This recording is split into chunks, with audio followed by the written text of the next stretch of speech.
নবীজিকে কাফিররা উন্মাদ বলেছে, পাগল বলেছে বেশ কিছু কারণে।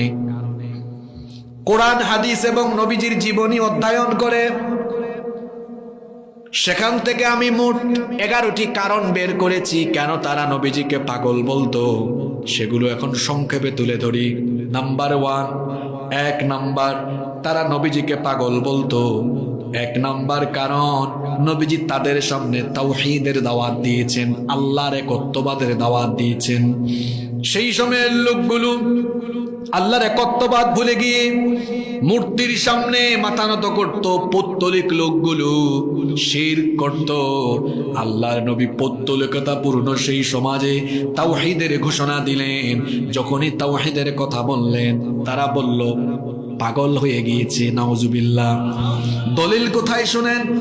কোরআনুল কারীমের 37 নম্বর সূরা, সূরাতুস সাফফাতের 36 নম্বর আয়াতে রব্বুল আলামিন বলছেন, ইন্নাহুম কানু ইযা কিলা লাহুম লা ইলাহা ইল্লাল্লাহু ইয়াস্তাকবিরুন ওয়া ইয়াকুলুনা আইন্না লাতারিকু আলিহাতিনা লিশাইরিম মাজনুন।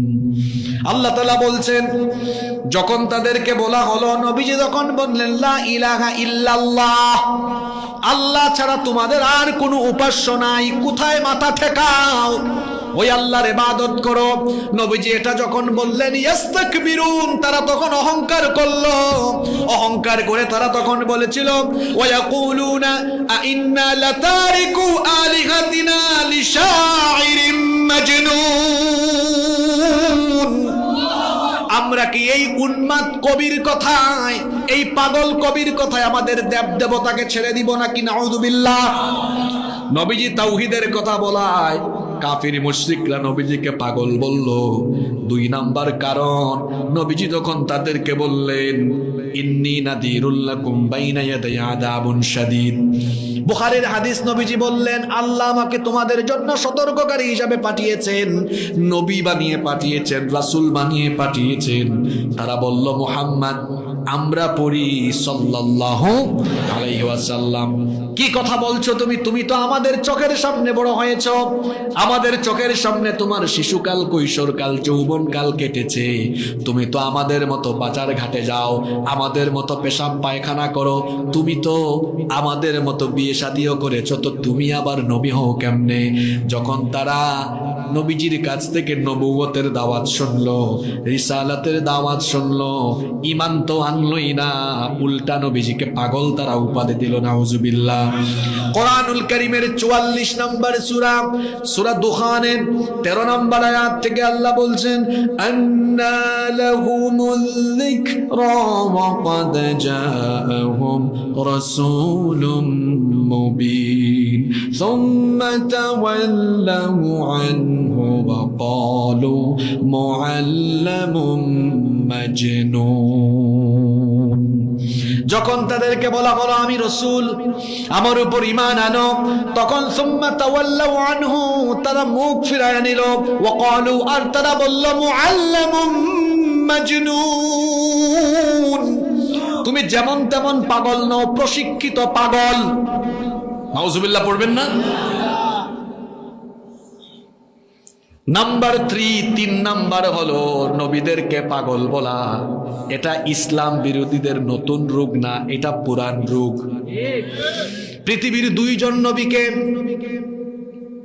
পাগল বলে নাই মানুষ, আর সব নবীদেরকে ইসলাম বিরোধীরা পাগল বলেছে।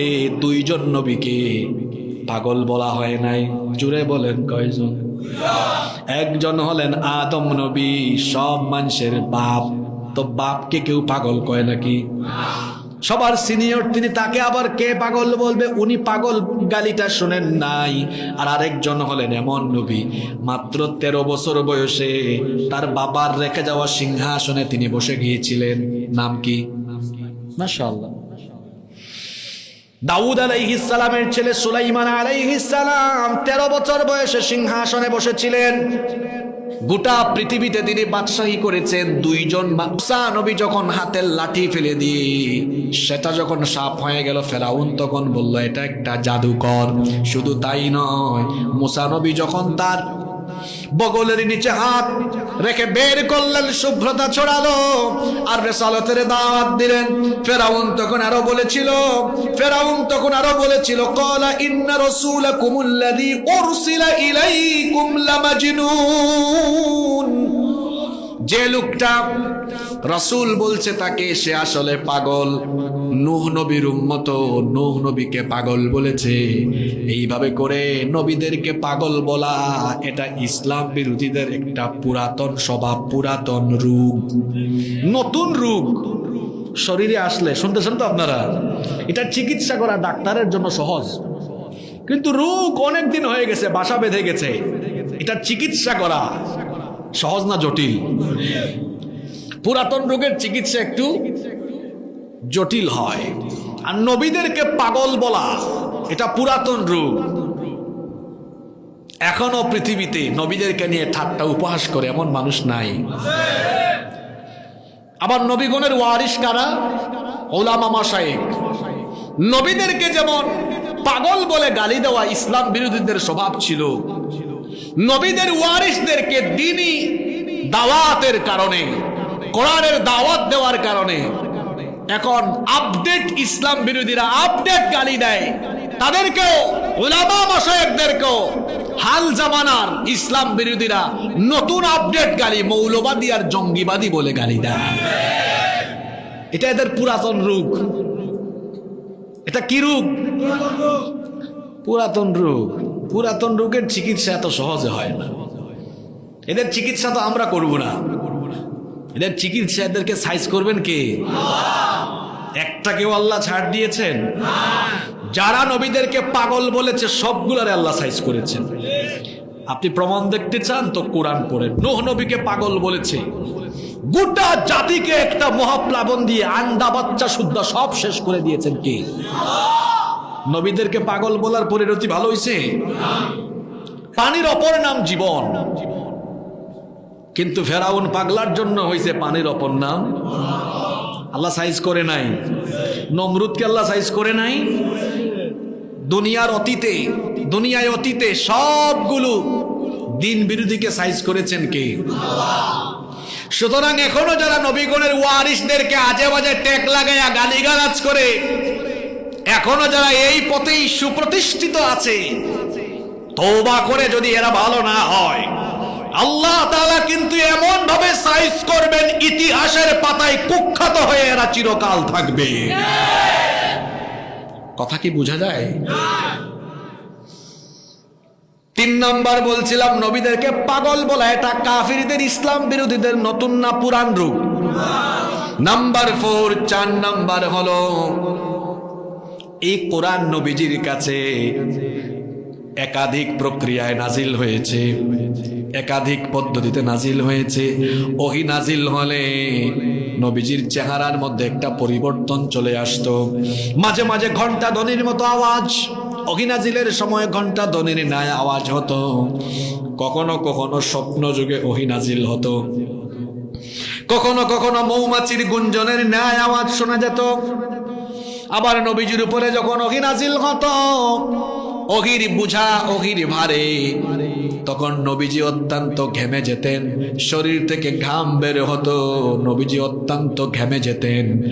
আম্মা জানা আয়েশা রাদিয়াল্লাহু আনহা বলেছেন, উটের উপরে কিংবা ঘোড়ার উপরে সওয়ার থাকা অবস্থায় নবীজির উপর যখন ওহী নাজিল হতো, ওহীর ভারে তখন ঘোড়া কিংবা উট মাটিতে বসে যেত। আল্লাহু আকবার। এই চিত্র কাফেররা যখন দেখতো, তারা বলতো হঠাৎ করে মুহাম্মদ, আমরা পড়ি সাল্লাল্লাহু আলাইহি ওয়াসাল্লাম পাগল হয়ে গেছে, নাউজুবিল্লাহ। তাহলে 4 নাম্বার কারণ, ওহীর নাজিলের সময় নবীজির চরিত্রে যে নবীজির মধ্যে যে একটা পরিবর্তন দেখা যেত, এই পরিবর্তন দেখে তারা নবীজিকে পাগল বলতো। নাম্বার 5 নাম্বার, কোরআন প্রচার করায় তারা নবীজিকে পাগল বলতো। রব্বুল আলামিন সূরা হিজরের 6 নম্বর আয়াতে বলেছেন ওয়াকালু ইয়া আইয়ুহাল্লাযী নুযিলা আলাইহি যিকরু ইন্নাকা লামাজনুন।